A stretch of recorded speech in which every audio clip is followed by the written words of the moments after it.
मेरी मौत चाहते हो? मेरी मौत चाहते हो? मारो मुझे, मार दो गोली यहाँ मुझे। खुदा की कसम वो मौत मेरी जिंदगी की तकलीफों से सस्ती होगी और अच्छी होगी। मेरे पूरे घर को मार दो। तुम्हें मालूम है जुल्म के कितने पहाड़ सह रहे हैं हम पर। देखा लगाओ,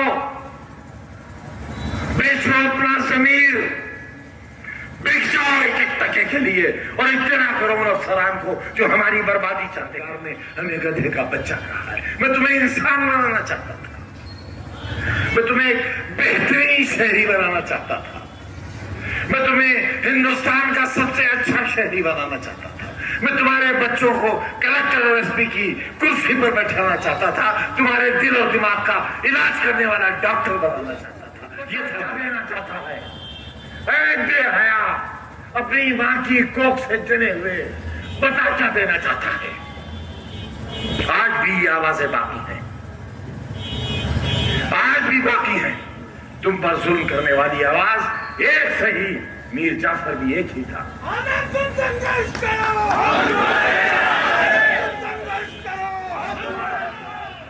अच्छी तरह जान लो भेड़िया तुम्हारे दरवाजे पे खड़ा है।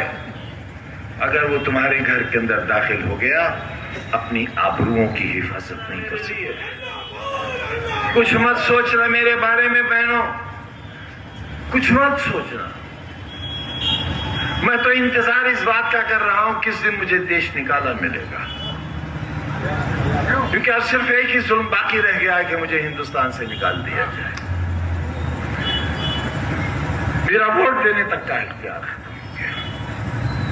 मेरे जीने का हक इसलिए बाकी है कि वो मुझे सीधे नहीं मारना चाहते, चाहते हैं एड़ियां रगड़ रगड़ कर मैं मर जाऊं। सारा सारा दिन अदालत में खड़ा रहता हूं। मेरे अहबाब, मेरी बीवी, मेरे बच्चे फैसलों का इंतजार करते हैं कि अब कौन सी जेल होगी, कहां जाना है, मैं कहां आ गया, मैंने क्या कर दिया। ये तुम्हारी अच्छाई का सोच के मैंने कितने लोगों को बर्बाद कर दिया। मैं उन सबसे माफी मांगता। कोई पक्के मकान वाला मेरे साथ नहीं था, कोई मोटर वाला मेरे साथ नहीं था, कोई सफेद पोश मेरे साथ नहीं था। आज ये जो कुछ नजर आ रहा है ये मेरी 50 साल की मेहनत का नतीजा है, मेरी 50 बरस की।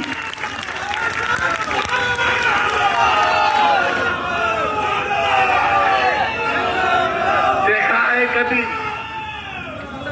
आप तो पूरी दुनिया में घूमते हो, पूरे हिंदुस्तान में जाते हो, किसी होटल में मुझे खाना खाते देखा तुमने आज तक? रामपुर में कहीं चाय कॉफी पीते देखा आज तक? किसी ठेले पर बताशे खाते देखा आज तक? कभी कहकहा मारकर हंसते हुए देखा मुझे आपने? फिर आखिर मेरी मुस्कुराहटें क्यों छीन ली आपने? मेरी सांसें क्यों छीन ली आपने? 27 महीने की तनहा कोठरी की कैद क्यों दी आपने हमको? क्या गलती थी हमारी? क्या खता थी हमारी? गुनाह बताओ हमारा। क्यों हुआ जमाना दुश्मन? सरकार क्यों दुश्मन हुई मेरी? मेरी जान की दुश्मन क्यों हुई? मुझे क्यों जेल में जहर दिया गया? बताओ मुझे क्यों जहर दिया गया? 2 दिन तक कोरोना के भयानक मरीज को जेल के बाहर क्यों नहीं जाने दिया गया ताकि मैं मर जाऊं? क्यों आखिर किया आपने मेरे साथ ऐसा? मैंने तो तुम्हारे लिए एक ऐसा शानदार अस्पताल बनाया था जहां इतनी ऑक्सीजन का इंतजाम था कि पूरे मंडल के मरीज रामपुर आए थे। ये थी मेरी सोच उस वक्त जब कोरोना का नाम कोई जानता तक नहीं था। मैं तुम्हारे लिए एक ऐसा मेडिकल कॉलेज बना रहा था जहां दुनिया भर के लोग आते हैं। तुम्हारे मरीजों को दिल्ली और बंबई न जाना पड़ता। तुमने क्यों नहीं बनने दिया उसे? हाथ उठाकर बताओ कितने लोगों ने जौहर यूनिवर्सिटी को चंदा दिया है? तो बताओ हाथ उठाकर। एक डूब कर मर जाऊं मैं शर्म से। मैं तुम्हारे कल के लिए दर दर की ठोकरें खाता फिरा, भीखे मांगता फिरा, दामन फैलाता फिरा कि मेरे बच्चों के लिए इदारा चाहिए। तुमने नहीं दिया। मैं दुनिया भर से मांग के लाया और आज ईडी की जांच चल रही है मेरे ऊपर। हथकड़ियां इंतजार कर रही है मेरा, इस उम्र में कैद की कोठरियां मेरा इंतजार कर रही हैं तुम्हारे बच्चों के मुस्तकबिल की खातिर। ये दिया तुमने मुझे।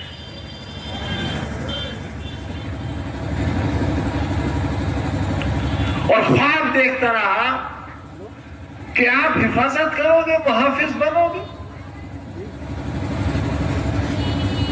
मुझे तो सजा मिल गई, बच्चों की आप भी नहीं। और याद रखना, मेरी सजा तो कब्र में मेरे साथ चली जाएगी, मगर तुम्हारे गुनाह की सजा कई नस्लें भुगतेंगी। आखिरत में जवाब नहीं दे पाओगे। मैं जब एम्बुलेंस से अपनी जिंदगी और मौत की सांसें गिन रहा था और सीतापुर जेल से मुझे निकाला गया था, ये सोच करके मैं जेल के अंदर न मर जाऊं, सीतापुर की सरहदों के बाहर जाकर मरूं। उस वक्त भी ये कलम मेरी जेब में लगा हुआ था, यही कलम था। अपने लिए नहीं, तुम्हारे बच्चों के लिए।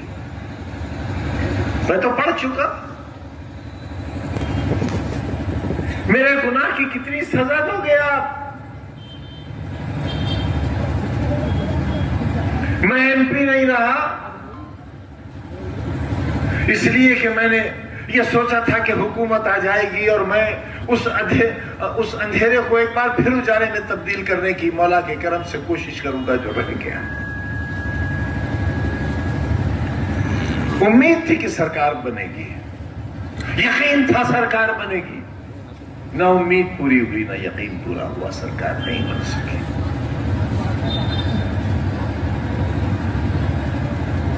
पार्लियामेंट से इस्तीफा दे दिया मैंने, असेंबली का मेंबर हो गया मैं आसमान से जमीन पर आ गया। वो आसमान जो कभी मेरा था, वो जमीन जो कभी मेरी थी, आपने न आसमान का लिहाज किया और न जमीन का लिहाज किया। मैं शिकायत करने आया हूं आपसे, और इस खाने खुदा को जिस तरह हासिल जानकर आसिम राजा ने कहा है, मेरी जेल की एक सांस का हिसाब नहीं चुकता कर सकते आप, मेरे एक आंसू का हिसाब नहीं दे सकते आप। सामने की बैरिक में मेरी बीवी बंद थी और 8x11 की कोठरी में मेरे साथ मेरा बेटा बंद था। कोई है बाप, कोई है ऐसा जालिम बाप जो 27 महीने तक अपनी औलाद के खून के आंसू अपनी आंखों से देखता रहा हो? है कोई बाप ऐसा जालिम? मैं हूं ऐसा बाप। किसके लिए? बच्चे का मुस्तकबिल खो दिया, किसके लिए? बीमार बीवी 1 साल रगड़ती रही कैद के अंदर, प्रोफेसर से रिटायर होने वाली औरत, किसके लिए? सोने और चांदी के कंगन के लिए? किसी आलीशान कोठी या महल के लिए? किसी जहाज या हेलीकॉप्टर के लिए? ना, इसके लिए। पार्लियामेंट का चुनाव आया और आपने आसिम राजा को हरा दिया।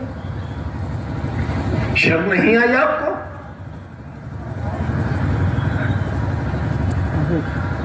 घर से नहीं निकले आप क्योंकि एसी लगा है आपके घर में, कूलर है आपके घर में,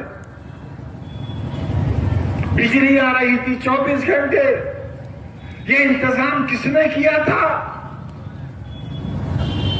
पानी की एक एक बूंद को तरसने वाला रामपुर 200 बरस पानी कम नहीं होगा। ये इंतजाम बफजले ताला किसने किया था? यही सड़क है। तुम चल सकते थे इस पर? ये तैयारियां तुम्हारे कल की किसने की थी? तारामंडल, गांधी समाधि, शानदार सड़कें। पार्लियामेंट की शक्ल की नगर पालिका क्यों बनाई थी? इसलिए कि तुम्हारी जिंदगियों में खुशनुमाई नहीं थी, खुशियां नहीं थी, सजावट नहीं थी। तुम एक अंधेरे का शिकार थे। तुम एक ऐसी रियासत में रहते थे जिसका मालिक तुम्हें गधे का बच्चा कहता था, तुम्हारे अजदाद को गधे का बच्चा कहता था। और जो अदालत का हुक्म होता है और इस जुर्म की सबसे बड़ी सजा जो कि 3 बरस की थी, अगर ये 30 बरस की भी होती तो ये सजा शायद मुझे दी जाती। वो सजा दी गई और 5:10 पर इलेक्शन कमीशन ने ऐलान कर दिया कि रामपुर में इलेक्शन होगा। और रातों रात उत्तर प्रदेश विधानसभा के स्पीकर ने विधानसभा 37 नहीं बल्कि हड़बड़ाहट पे विधानसभा 38 की सीट को वैकेंट डिक्लेयर कर दिया। और अगले दिन चुनाव की तैयारियां शुरू हो गई। इतनी जल्दी है मेरी बर्बादी की? क्यों आखिर? क्या गुनाह है मेरा? एक वोट ही तो मांगता हूं और वोट भी नहीं मांगा, कभी नहीं मांगा आपसे, कभी नहीं कहा मुझे वोट दो। हमेशा कहा मेरा साथ दो। मैंने बाजू फैलाकर आपको अपने बाजू में सबोना चाहा, इसलिए कि आप मेरे दिल की धड़कन हो, मेरा ख्वाब हो।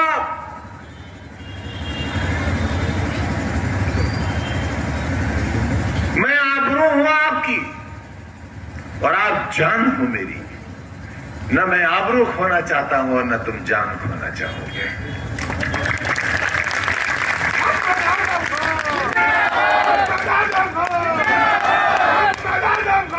मैंने बड़ी मेहनत से तुम्हें पार्लियामेंट की सीट जीत कर दी थी। किससे जीती थी मैंने? हिंदुस्तान की एक बहुत मशहूर फिल्म अदाकारा से, जिनका बहुत ग्लैमर था रामपुर में। 2 बार की सांसद रही हुई। उत्तर प्रदेश में भाजपा की सरकार, केंद्र में भाजपा की सरकार। इसके बावजूद आजादी के एक लंबे सफर में 1947 के बाद आपकी झोली में लाकर डाल दी थी ये सीट, तकरीबन 1.5 लाख वोटों से जीतकर। और उस वक्त जबकि 1.5 लाख वोटों की बेईमानी भी हुई थी, मगर आपने उसकी कदर नहीं की। ठोकर से मार दिया आपने उसे।